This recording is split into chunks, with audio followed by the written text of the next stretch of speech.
Welcome to our 5 on 5. We're pleased to be joined by Jay Jarvie. Jay, thanks for coming. I appreciate it.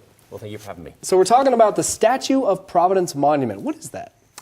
Well, the Statue of Providence is going to be what we would like to consider a sister statue to the Statue of Liberty. It all stemmed from an idea that I was working on a project that is more along the lines of just a lot of words, you know, a collection of information to share with people and trying to discuss the idea of lifting civilization, what we need to do as advances of people. Sure. And I think there's a lot of people see that in the world right now, that there's kind of an expectation of kind of this next leap of what we're going to do to move ahead of where we are. And I've got this project that kind of works that way, but I needed some way to get my idea out and to express that idea to people. And that led me to a thought that I'd had before, considering an idea that was presented by the late Viktor Frankl, who was a concentration camp survivor, a psychiatrist that wrote the book, Man's Search for Meaning. I don't know if you're familiar with that. But in there, he mentions that there ought to be a statue of responsibility on the West Coast to kind of balance the Statue of Liberty on the East Coast. Sure. And so I thought about that for a long time and thought, you know, maybe I should do something along this line, because I needed a visual symbol to kind of represent this project that I was working on. And so I started thinking about that quite a bit and decided to order some clay and just do it.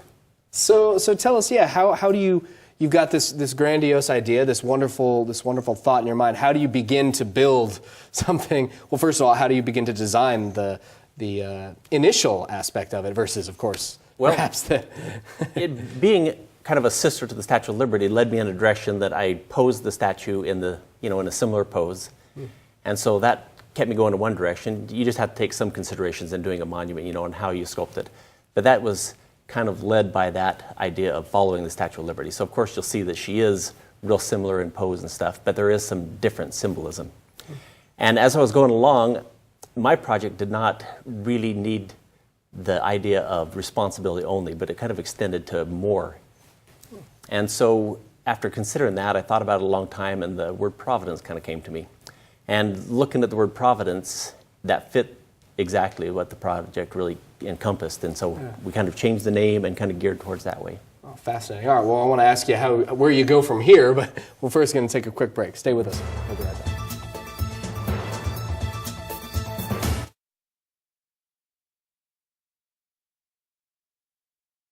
Welcome back to our 5 on 5. Again, we're here with Jay Jarvie talking about the Statue of Providence Monument. So, Jay, how much money would it take to build something like this? Well, right now what we're trying to do is do some fundraising on a smaller scale so that we can build a life-scale model. And that life-scale model we're going to use to scan it, because the process to construct the thing is going to be breaking that down in digitally, in enlargement, and take those sections and then have those sections machined in wax so that we can cast it in bronze. And so once we get this life-scale model, we can actually assess what those prices are going to be.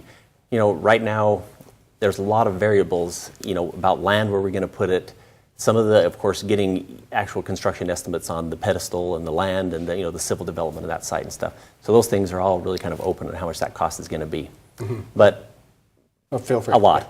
A lot. Okay, right. Thank you. I appreciate that. Just the sheer scale of it is, the expense of it. Talking about a monument. Example I like to use to people is there's going to be 120,000 pounds of bronze. And so if the price of bronze fluctuates $1 in a day, that's, $120,000 change in just that day. So wow. that price is going to, we'll know, after this first funding run how much that'll be to really specify that. And now you haven't, speaking of specify, you haven't chosen a location for this, correct?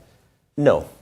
It's going to really hinge on, we need to place it in a city, because we don't want to be a perpetual fundraising to maintain it. And if we can put it in a city, then they'll be able to use it as like a destination and drive their economy and tourism somewhat too.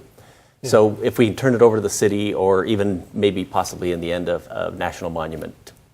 Okay, all right. Now, have you gotten any kind of response from any government agencies or the government in general? We haven't really been chasing that too much, because we want to get some funds so that we can go in and actually buy property.